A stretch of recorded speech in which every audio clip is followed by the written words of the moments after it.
Drummer, composer, producer, and educator Terri Lyne Carrington founded and directs the Institute of Jazz and Gender Justice at Berklee College of Music, where she has also been a professor since 2005. In 2013, she became the first woman ever to win a Grammy for Best Jazz Instrumental Album for Money Jungle. She has performed on over 100 recordings as producer, musician, and guest artist. In 2019, her current band, Terri Lyne Carrington and Social Science, released their debut album, Waiting Game, addressing social issues including mass incarceration, police brutality, homophobia, the rights of indigenous peoples, political imprisonment, and gender equity. This album won the Edison Award and was nominated for a Grammy. Carrington holds honorary doctorates from Berkeley and from the Manhattan School of Music. In 2021, she was named a Jazz Master by the National Endowment for the Arts, the nation's highest honor in jazz. And our second speaker, who's a discussant with Professor Carrington, jazz saxophonist, composer, and band leader, Cercie Miller is currently Associate Professor in Ear Training at Berklee College of Music. At Wellesley College, she's the director of the Jazz and World Music Program, where she works with the Blue Jazz Big Band. She's a teacher of jazz improvisation, saxophone, and ensemble technique, jazz theory, and history of jazz. Active as a musician, composer, and guest artist, she performs with many groups and leads the Cercie Miller Quartet. She is a co-founding member of Your Neighborhood Saxophone Quartet, an avant-garde ensemble, has recorded with numerous artists, and she also produced 2 CDs, Dedication and Blue Vistas, with her quartet. For today's Herrmann Music Lecture, Jazz and Gender, Forging a New Legacy, please join me in welcoming Cercie Miller and Terri Lyne Carrington.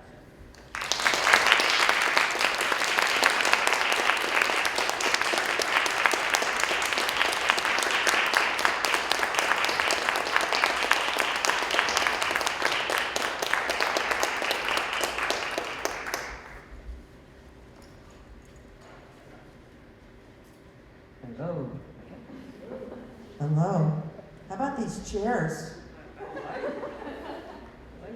I had no idea we had these chairs. Now that I know about them, Isabel, you're in trouble.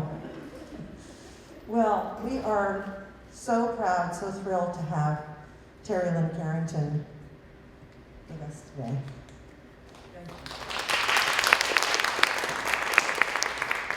And I told Terri Lyne, I said, I will ask questions, but wherever she wants to go with it, because there's so many fascinating things that she can talk to us about that we want to hear. But I did say, do you mind if I start out remembering the first time I heard you play? Which was at the Studio Red Top in Boston. Lee Jorgensen had the Studio Red Top, and I can't remember what the gig was. I think you were just sitting in. And I just looked, I heard the drums and I looked over and I couldn't see you because I think you were like 7 or 8 years old. And I had heard and knew of Terri Lyne's father, Sonny Carrington, great tenor player and leading light of the Boston Jazz Society. Also giving back to the community. And then I looked over at the drums and there was this phenomenon. So the first question I was going to ask was, I was going to point out that Boston isn't known maybe as the cradle of jazz, which it isn't, but we can boast of many greats from the city, like Harry Carney, Johnny Hodges, Tony Williams, Savvy Lewis, Herb Pomeroy, and now Terri Lyne Carrington, who was basically a child prodigy and became famously, I think, the youngest musician ever to hold a union card. There might be someone younger now, but back in the 70s, when I got mine in 75, I was the youngest. So I wondered if you wanted to tell us a little bit about, about your Boston roots and going to Berkeley so early. Sure. Well, I was very fortunate to come from a musical family. My dad, of course, as you mentioned, played saxophone and still plays on occasion. My grandfather played drums, and he passed away right before I was born. Actually, he played a set of music and sat down at the table and had a heart attack. And I was born about 6 months later. And so I feel a certain connection with my grandfather. But it's really very nurturing when you come from a musical family. And I think I took that for granted for a long time. And now that I'm teaching, I've been at Berkeley now teaching for 16 years, and I noticed that the students that have parents that were involved with music seem very comfortable, with this choice, and if they may have excelled early, it feels supported, especially the young women. The young women that have parents that are in music, it's a big benefit. So I realized that it was kind of a perfect storm for me, because my dad knew everybody, and because we're so close to New York, so many musicians came here back then. There were more clubs. We had a Paul Mall and Jazz Workshop in one location, Sandy's Jazz Revival out in Beverly, Starlight Room in Howard Johnson's, a Hasty Pudding in Cambridge, Wally's, of course. There's just Jonathan Swift's in Cambridge. There's just so many places, and I miss that scene. And I'm hoping that we can make Boston a hot spot again. Right now, we basically have Scholars Inn, the Regatta Bar, I guess, too, is still going on, but it's not. It brings national acts other than of course, Berkeley Performance Center too. But it's nothing like being able to sit. I went to a lot of Sunday afternoon jam sessions. There's nothing like being able to just sit in an intimate environment and watch people play. And now that everybody can watch people on YouTube, it's not quite the same, but it's beautiful. I think, YouTube, that's the greatest invention of all time. But, we see so much now, like you can go down these rabbit holes. But there's still nothing like sitting on the side of the stage. I got to sit next to Max Roach and Roy Haynes and Art Blakey. And you got to sit in. Yes. And they would let me come play a song or two, Buddy Rich too. And I look back, it was very, I was very fortunate, put it like that, because my dad would be able to say, she actually plays pretty good, and let her give her a chance. And most people don't have that kind of advocating for them, at that age especially. And one thing leads to another, and you mentioned Berkeley. I got a scholarship there when I was 11. And what's interesting about that is that all these years I've attributed that to the fact that I sat in with Oscar Peterson, and the president, Lawrence Berg, and his wife Alma Berg were at this concert, and the concert ended, so people were leaving, and Oscar Peterson, met him, and I told him I played with Clark Terry the night before, and I was 11, so he said, well, I gotta hear this, and then I think Peter Betts was playing bass and Butch Miles was playing drums, and he told them to, plug back in, basically. He wanted to play with me, and that's how I got my scholarship. I was already going to Berkeley, to take piano lessons and drum lessons. At the time, You're studying with Alan Dawson already? not yet, no. With Keith Copeland on drums, and he had studied with Alan, so I was learning Alan's methods.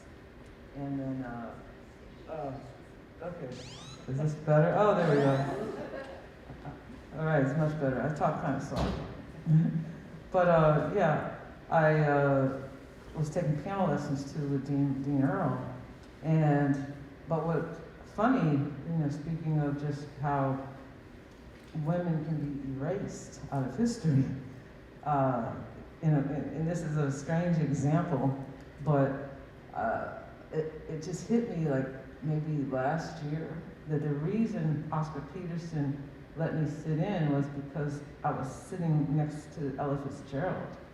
And she's the one that grabbed me by the hand and told Oscar Peterson about me and said, you gotta hear her. But I forgot about that part. You know what I mean? Like, if she had done that, my story might have been different. I think that I think it would have still, I think they still would have had you come. Well, I'm just saying, you know what I mean? It's just interesting how something so important in my life, it changed my life. I basically forgot that she was the one that was the catalyst. But anyway, Boston and jazz and yeah. You went to Berkeley at such a young age, and as you said, luckily you did have this supportive, but what was that like, and how was that informed? Now you're not only a faculty member, but also leading the Institute for Jazz and Gender Justice. Yes, it's technically staff now. I keep forgetting I'm not faculty. Coming back, I didn't plan to come back, and it's just, I tend to think things work out however they're supposed to, and the universe unfolds as it should. And that's kind of, I'm paraphrasing, but it kind of comes from this, I guess it's a poem by Herrmann called The Desiderata. If any of you don't know that, check it out. It's a kind of, to me, like a creed to live by. And at the very end, he basically says that the universe unfolds as it should. And that always stuck with me. So I try to just, no matter what happens in the journey, I try to believe that everything is unfolding as it should. I have faith in that. And so I brought that up only because coming back to Berkeley, like when I lived in LA and I loved it out there, and I didn't see myself coming back to Boston. I had a couple of TV shows out there. I did the Arsenio Hall show and Quincy Jones's Vibe TV show. And I was playing with Herbie Hancock and Wayne Shorter sometimes too still. And they lived in LA, and all of my friends, because I moved to LA when I was 23. So I had been there about 17 years. I moved back here around 40, I guess. And so I made most of my closest friendships while I was out there. So I wasn't interested really in coming back. But when Lawrence and Alma Burke, they left Berkeley and Lee Burke took over, and then he retired. And a new president came, and I thought, well, there goes my relationship with Berkeley. And Roger Brown, the new president, in his first year, he went around the country and met with what he considered to be distinguished alumni. And he came to my house, and I remember vividly, I ordered this crab because I wanted to make it relaxed. So anytime you have to start eating with your hands, it's much more relaxed than if you're being formal. So I ordered this crab, and we sat at my dining room table, because I thought maybe he might ask me to come back, to teach at Berkeley. And he did, and I wasn't sure. He had asked my dad if he thought that was a possibility. My father said, no, she's not coming back here. But I thought Look at that snow and ice. Exactly. Yeah, that was actually a big determinant for me. But then my parents were getting older, and my grandmother was about 95 or so at the time, and still going strong. But I thought, maybe I should come back and spend some time with my grandmother. So I'm very happy. She lived to be 99 and a half. And I came back and I thought, I'm an only child. I thought maybe I should be here a bit for my parents. But it ended up being the best move that I could have made. I had immediate support with the community at Berkeley and in Boston. And I was teaching adjunct while I was in LA at USC. And I had a meeting, I requested a meeting with the dean at the time, because I thought, well, maybe I should meet him.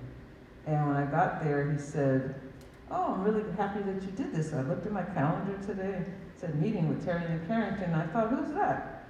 So I'm really happy that you took the initiative to come say hello. And that was very different from the president of Berkeley coming to my house. So I thought, maybe I should go someplace where I might be supported. And that's exactly, what happened. And I taught mostly drum lessons and ensembles for roughly, 8 to 10 years. And then I thought I wanted to really make a bigger impact with, things that were happening around me. And I felt like if I wasn't really part of the solution, then I was part of the problem. And speaking of, just meeting with a lot of young women at the college that weren't happy, and it didn't have my story, it didn't have the support, and didn't really didn't even enjoy it sometimes, based on all the things I was experiencing, even teachers at the school. And I'm kind of I don't know how to say this, but I don't know the right words at the moment, but I'm kind of I don't know what's the word.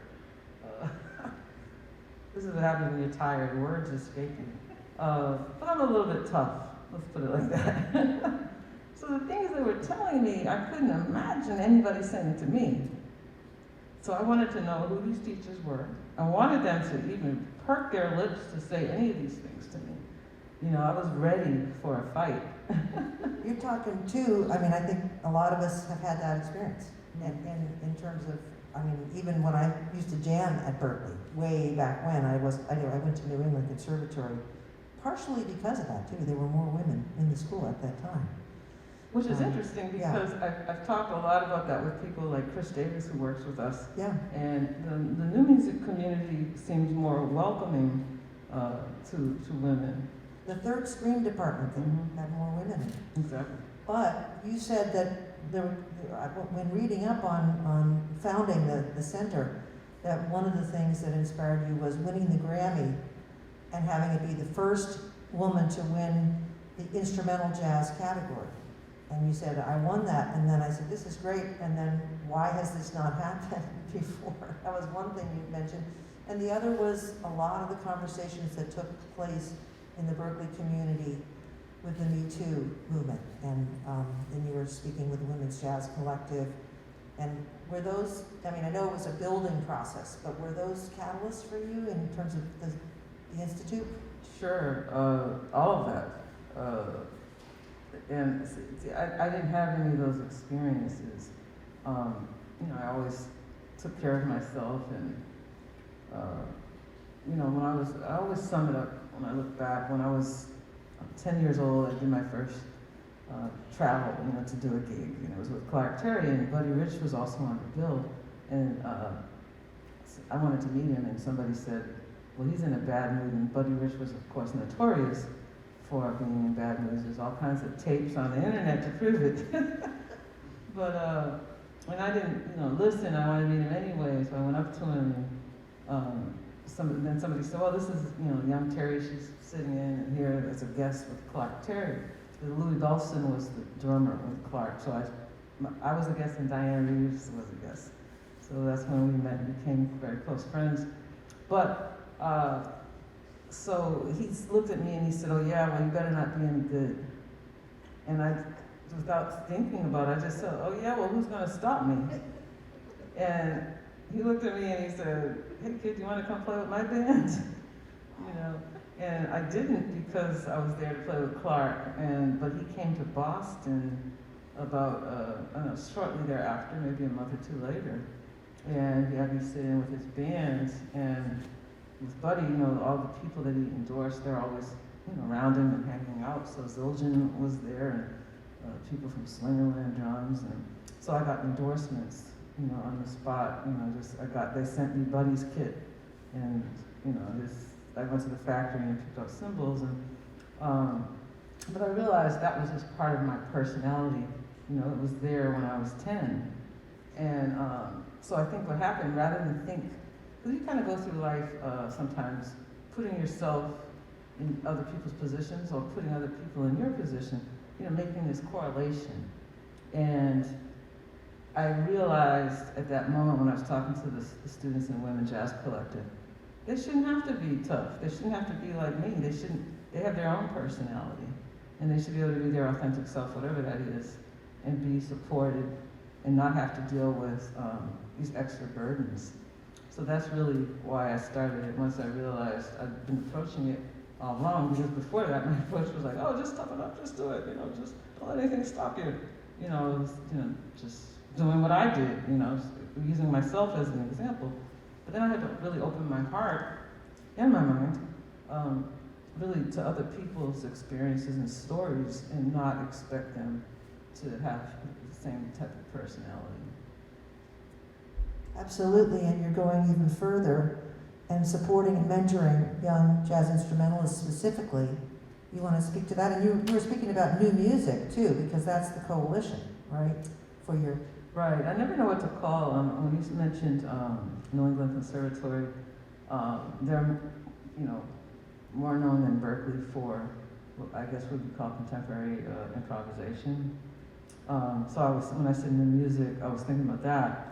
Not necessarily New Music USA, the organization that I've partnered with, our institute partnered with to create what's called the Next Jazz Legacy initiative. And it's an apprenticeship and mentorship initiative where we support emerging women and non-binary artists with the opportunity to play with other people. Because when I look back at my career, I realized that all those opportunities I had to play with people, those were the things that really helped propel me. I learned, I made mistakes. It was okay to make mistakes. People helped me. And there's a lot of mentorship programs, but often with mentorship programs,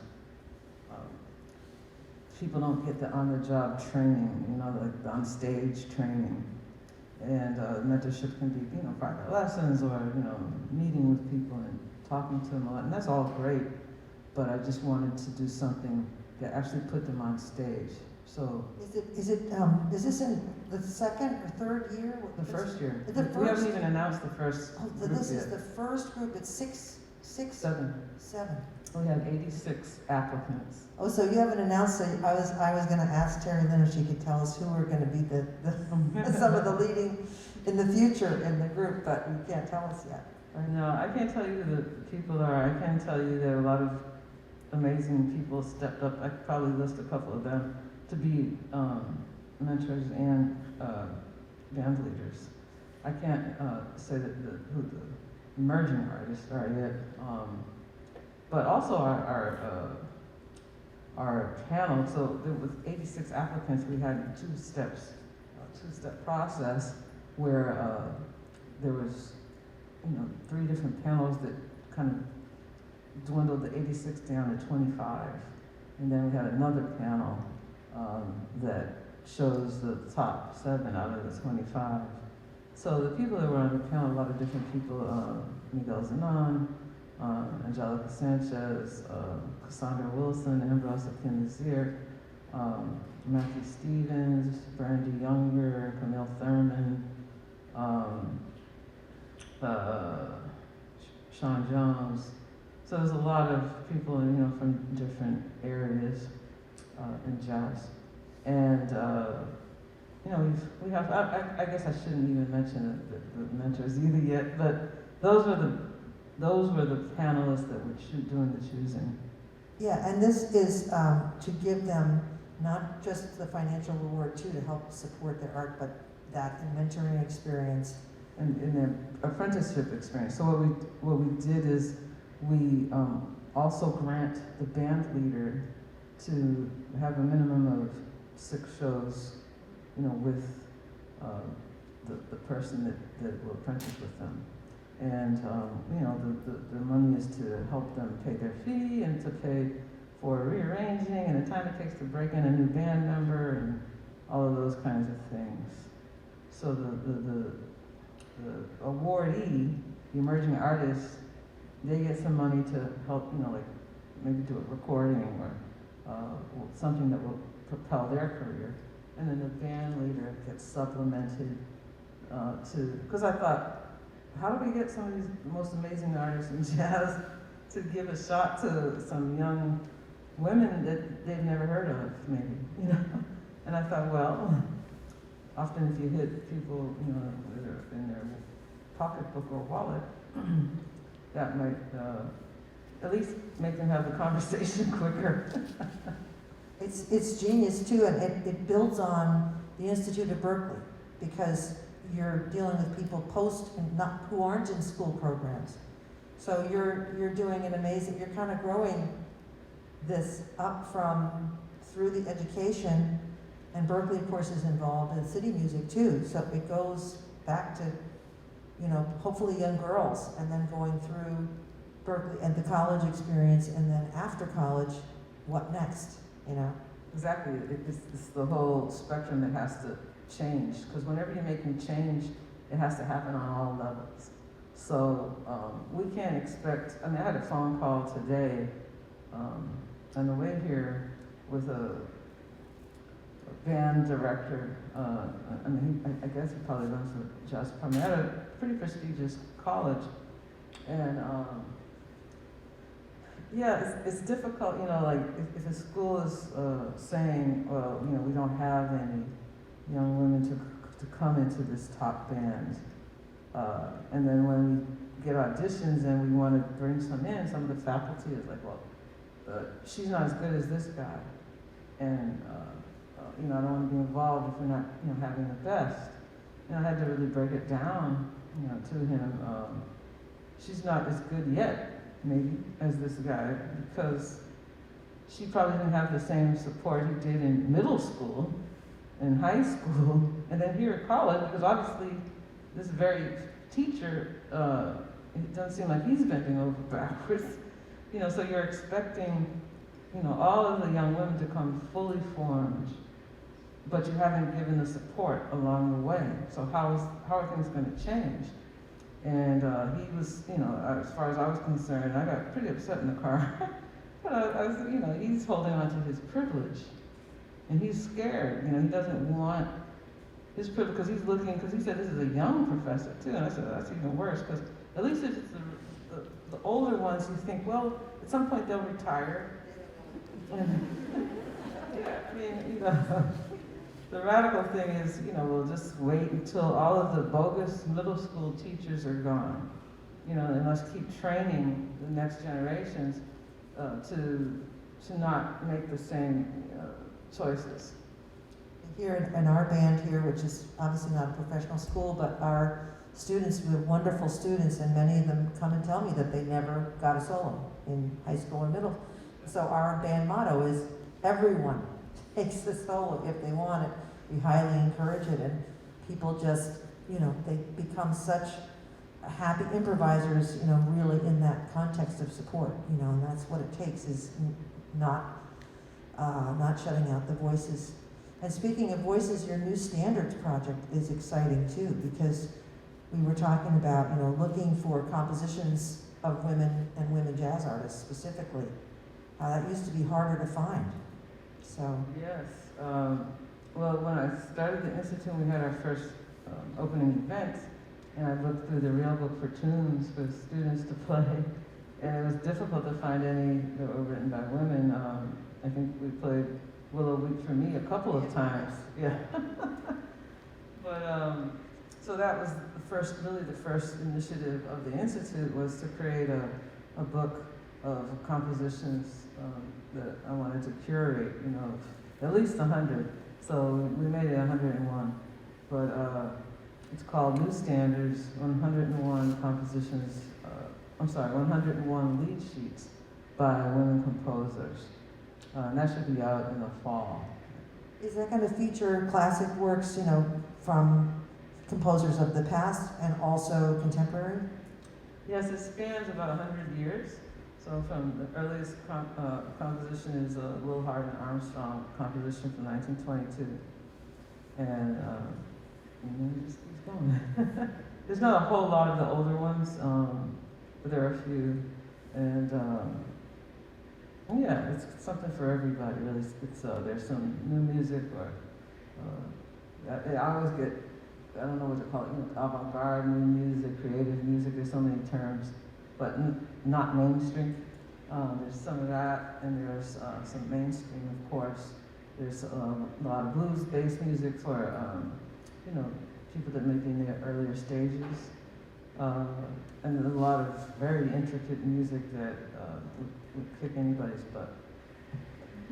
We can't wait to get that. We have our librarian right here, so Carol, we got to get a copy as soon as it's hot off the presses. But we have to mention your amazing group because, your groundbreaking album where you, social science, your group, it's incredible. And you just said you're about to head out to San Francisco to play some shows with the band, but do you have a new album in the works with social science, or what's your plan? We're still writing some new music, and so we have not started recording. We have only have one new song, and we put that in the set, but we're still writing some more music. But I am working on an album, actually 2 albums right now. Actually 4 albums right now when I think about it. It's kind of crazy. But the one that's kind of the most complicated, I guess I would say, is New Standards, where I took 12 of the songs from the book, but I rearranged them and, just went on a journey with them. A couple are close to the original versions, but most of them are reimagined a bit. So like I have a Carla Bley song, Abby Lincoln song, so those are, kind of established composers. Are you doing that with different collaborations or with social science? No, I'm sorry, this is a whole different project. Yeah. Because social you work with such a range, Mm-hmm. not even just, musicians, but so many poets and, Angela Davis. I mean, you've had such a range, that you bring in to your recordings. It's way beyond just, musical arrangements. It's so many messages in there for us. Sure. Well, that was the purpose of social science. I was doing it a little bit before social science, but and even Angela said some words on a Mosaic Project. But social science, we really went in and wanted to have verbal messages. New Standards is based on the book, but it's collaborative in essence. There's 3 vocal tracks. One will be sung by Somi, another one by Michael Mayo, another one by a brilliant young singer named Samara Joy, who I believe will really be very special. And then Julian Lodge is playing on it, Nicholas Payton, Ambrose, Matt Stevens, Chris Davis, Linda Mahan O, I don't know who I'm forgetting, Bobby Coltrane. So that's the one that I'm really working on now, but also I did an album when I was 16, and with Kenny Barron, Russell Williams, and George Coleman, and my dad's on the track. And that's gonna come out. It never came out, really. Yeah, we just printed some and, sold a few and gave most of them away back then, but it was very few. So that we've, digitized it because it wasn't digital, and remixed it and remastered, and so that they're gonna come out at the same time.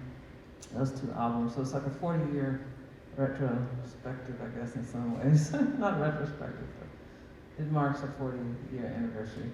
And I also just finished producing an album of a live concert with Wayne Shorter, Esperanza Spalding, myself, and Leo Genovese at the Detroit Jazz Festival. So that'll come out probably by the summer. Well, you shared with me that you were a little over time, a little over busy, and I can see why. But I think people are really hungry for your voice. The kinds of things you're giving expression to. Your music still stands alone. is just beautiful. But on top of it, you're also really speaking to the issues that people are hungry to have out there. You're embodying it. And you're also allowing a lot of voices collaborating with you to express so much, you know? Yeah, I think it's for me, it's kind of like a Pandora's box because I spend so much time just dealing with music and not really dealing with any social anything other than, I mean, of course, I was trying to always be on the right side of things. But Angela Davis is a good friend of mine. I often tease her because I was like, how could you even be friends with me all these years? Like, and you know, some of the things that was coming out of my mouth when I look back. And she said, no, you were always involved, but, you know, in your own way, you know, involved, but, you know, and I would just point out things to you, and, you know, and so I look back and I said, oh, okay, that's how she teaches. And it's just set in, and finally, after about a 30-year friendship, I'm like, oh, now I'm woke. How did you first meet? Yeah. I was playing drums on the Arsenio Hall show, and she was a guest. And it was, I guess it was to be because at the end, there was no internet yet. It really wasn't internet, but nobody had access to it, the average person. And so we were in makeup together, and I said, and actually I walked in, I introduced myself, and she said, oh, Terri Lyne, I'll have you on, you know, Mobile Miller's record, and she just started, she knew me. I was like, wow, I was shocked. And we talked, we chatted about jazz, and she got up to leave, and I said, well, maybe next time I'm playing in the Bay Area, you know, maybe I can offer you tickets, maybe I'll look you up. And she looked, and she paused, and she said, okay. And then she turned around and left. So I had no way of looking her up. You know, I didn't get a phone number, or there was no email address. So, and I didn't say, can I have your number? It just seemed like, you know, we probably had rules not even to not even do that. So I just let it go. And I said, well, I guess if it's meant to be. And then the next time I played in the Bay Area, I think I was playing with Stan Getz, maybe? And Mitchell Foreman was playing piano. It was either Stan Getz or James Moody. And Mitch Foreman was playing piano, and he woke me up and said, come to go to breakfast. And I was dead asleep in my pajamas, and he was ready to go. And I had this long leather coat, so I put it on over my pajamas, something I would never do. And I put it on over my pajamas and went to breakfast with him. And I get in the restaurant, I sit down, I take my coat off, and then I look, and there's Angela Davis sitting at a table nearby.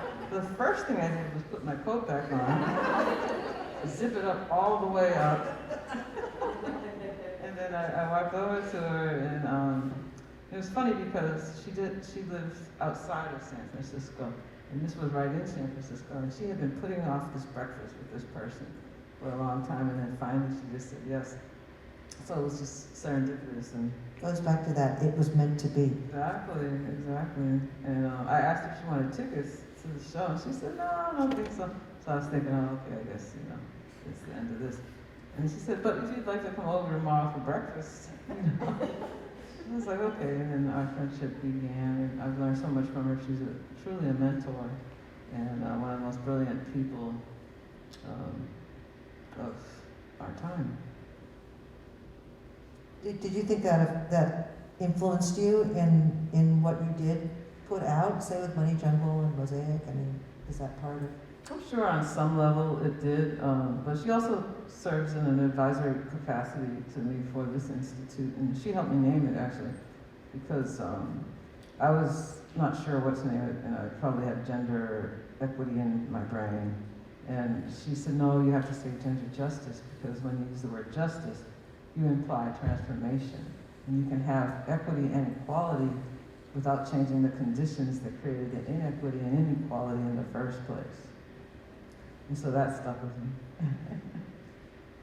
It has, I can say just, you know, being a member of the Berkeley community also, it's made us all so proud just to even have the institute there, much less what you're accomplishing.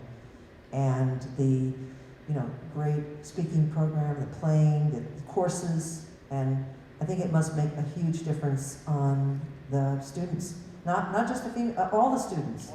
Because that's one of the points you're making. It's Exactly. about, We have 50% male students. I have to work hard to keep gender balance in the institute because, well, to my surprise, immediately I realized there were a lot of young men that gravitated to the institute because they're, you know, kind of tired of, I think, of the I won't say it's not, because it's not always toxic, but I think just the hyper masculinity sometimes. well, I think one of your collaborators from social science was quoted in the paper, I don't know if it was Aaron or, as saying basically that men are tired of this also in the field, and it keeps everyone down. I saw the great Marian Anderson special that they did, and she just said something incredible in it. She said something about, well, you know, when those people keep someone down, they have to be down there themselves to do that. So if they will stop doing that, everybody can come up. Exactly. Yes. Thank you. I mean, thank you so much for all that you're giving back. 'Cause you've been giving your music, you know, forever since I've heard it since that first time I saw you. And you've been giving us just such beautiful music, but now you're also, on top of that, giving of yourself so much to mentor young people of all sorts and to change the conversation, shift the narrative. Shift the narrative, there you go. Set new standards, shift the narrative, all those things, you know, what we're trying to do, transform the culture. Because these things have been embedded in the music for so long, and it's not just jazz, but that's just what I'm focused on.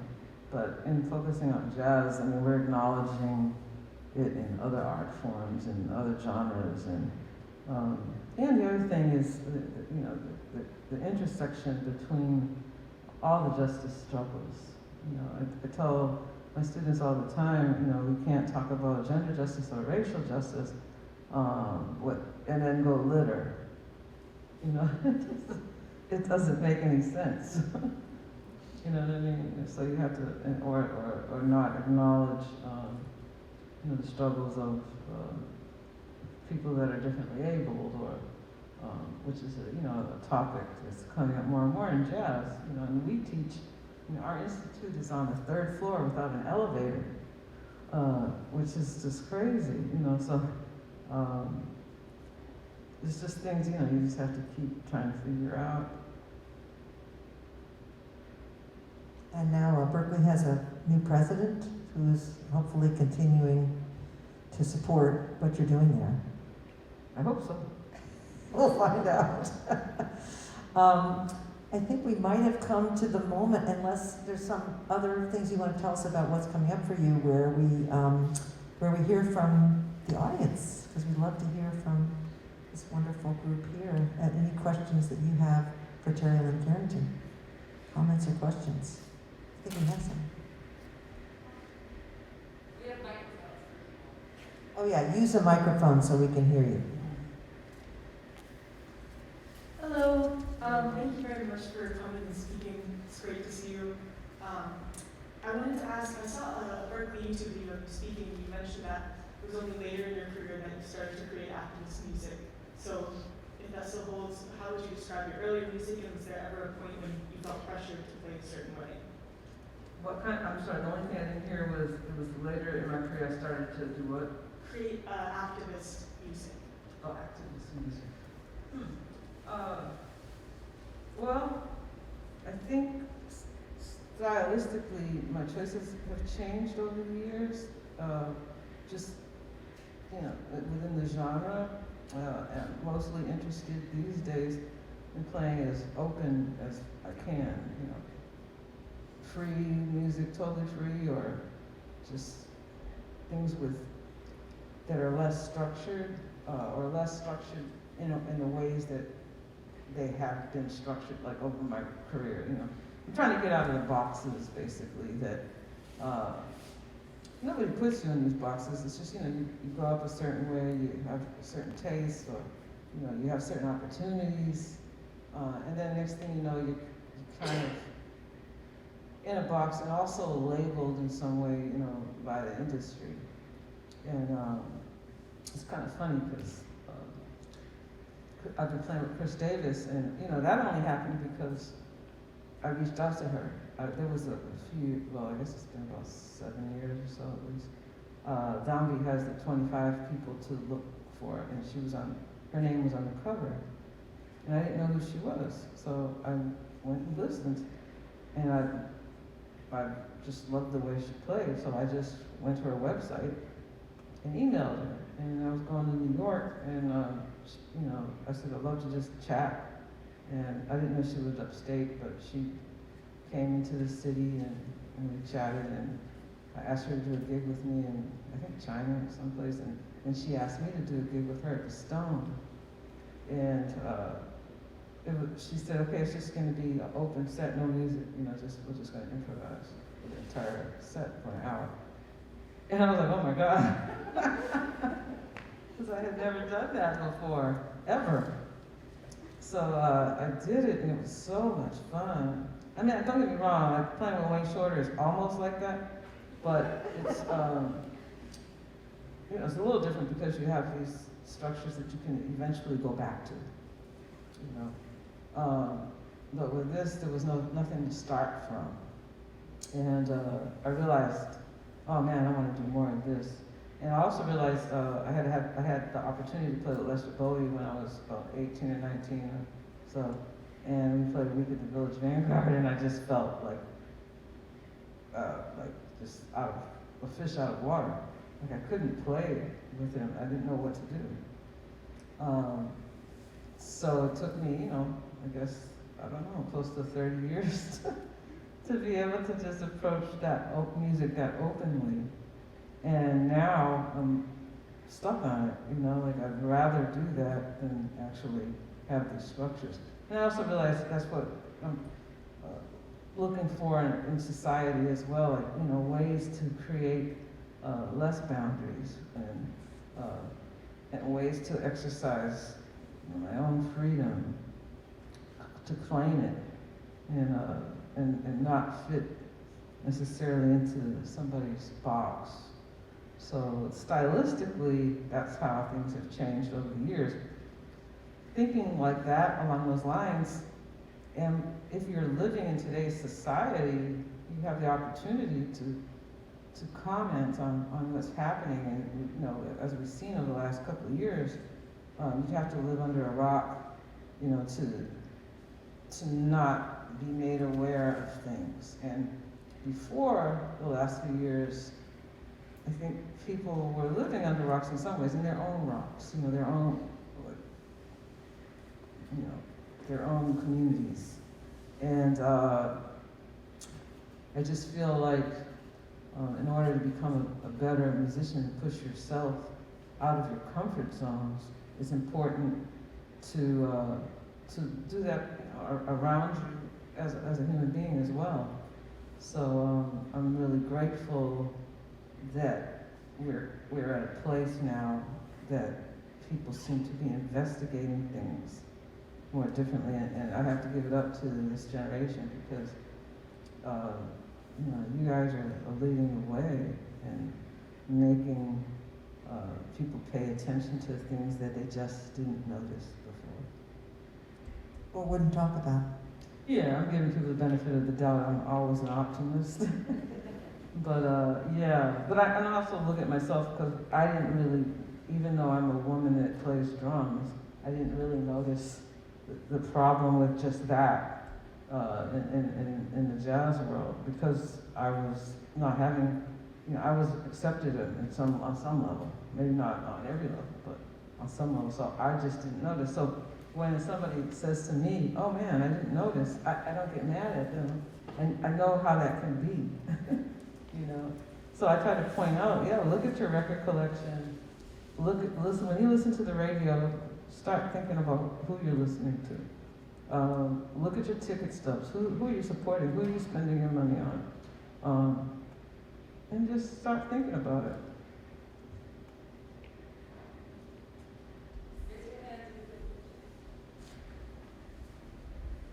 Hi.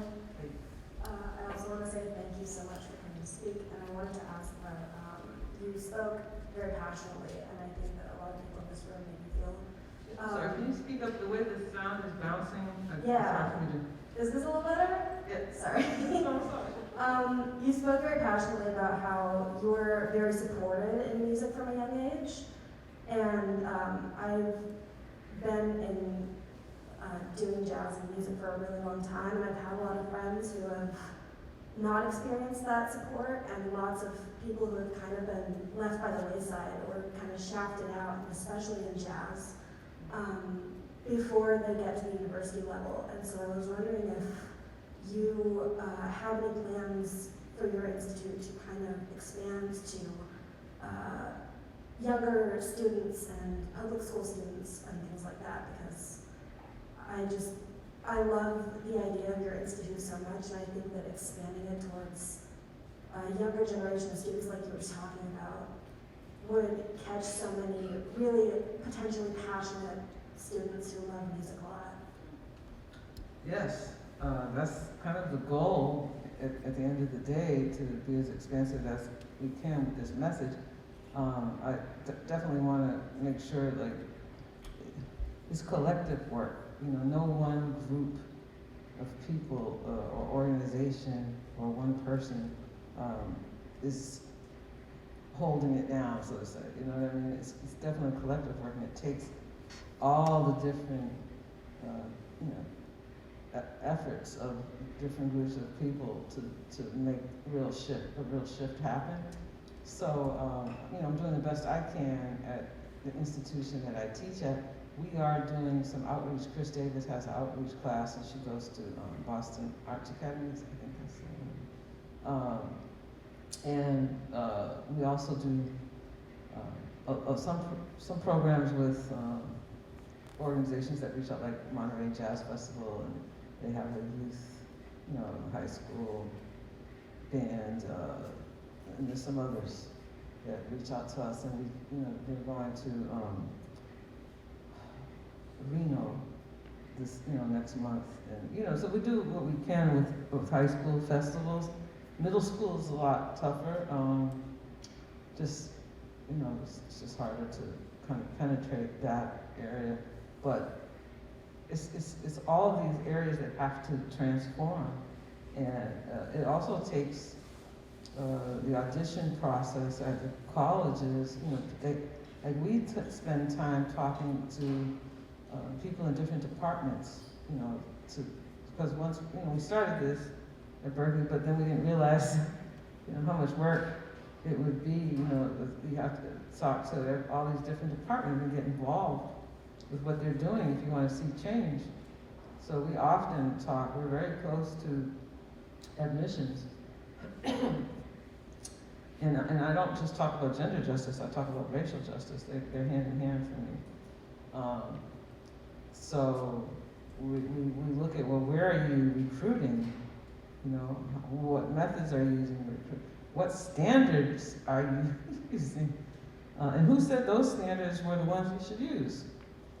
So that's kind of, what we're trying to do as far as how it can affect high school or even middle school.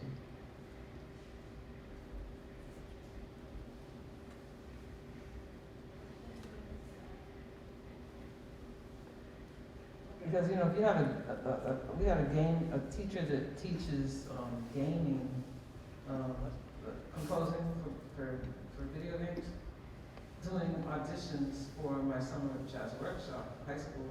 That's another thing. I do have a high school workshop in the summer, so at least I get to affect 16 students every summer, as best I can. But we had auditions and interviews, auditions and interviews. They had a gaming composer doing auditions, and I realized, well, this is a problem, because he didn't understand. So somebody slipped through the cracks, And because I just said, you know what, show me, I'm not really totally thrilled with, I feel like there's something else out there, And I said, just show me everybody that auditioned. So that made a whole lot more work for me. But I found, somebody that he skipped over, a young woman. And then she got a presidential scholarship. So she went from not even getting in my high school program to getting a presidential scholarship. All because the wrong person listened to her. Was at the gate, yeah. Well, you're working with Sean Jones, which is great because of his work with the, jazz educators, and there's a lot of, hopefully, high school educators that are getting the message. Exactly. Yeah. And with the Zoom era, we were able to do some programming and some panel discussions and all of that over the last 2 years, which has connected us in a way with other organizations like GEM more easily than it would have been, the silver liner. Hello. Thank you so much for coming. I wanted to follow up on what you were saying about your compositional practice and later on in your career, kind of breaking down the barriers, approaching it in a more free way, perhaps. And I was curious, as a developing musician myself, and I think others, sometimes I think as we transition from maybe being performers and learning about the tradition to wanting to creatively participate in it and become creators ourselves, of whether that be an arranger, a composer, a band leader. I feel like sometimes you can look at, you have your goals and you're listening to something that is very free, but you don't know how to get there yourself starting out. I was curious if you had any advice about the role of bringing in structure, or just where to start if you're a performer wanting to compose, wanting to lead your own group, something like that. I think most people have a desire, to do something, even if it hasn't been really focused on or developed or nurtured. But I think, from when I was young, I had electric bass, and I would just write these bass lines. I'm not writing to just play them, I didn't write them down, but in essence, write these bass lines. And I realize now that that was the beginning, of composing, and I still remember them. And I also, from a young age, wanted to lead, wanted people to play some of my bass lines. Learn to do the piano and, bang out a few chords, but, there was always a spark there, a little, something that made me know that I wanted to do this. And often I thought, well, maybe I'm not good enough, or, it wasn't even imposter syndrome because I probably wasn't at the time, but it's easy to start to, let those thoughts defeat you.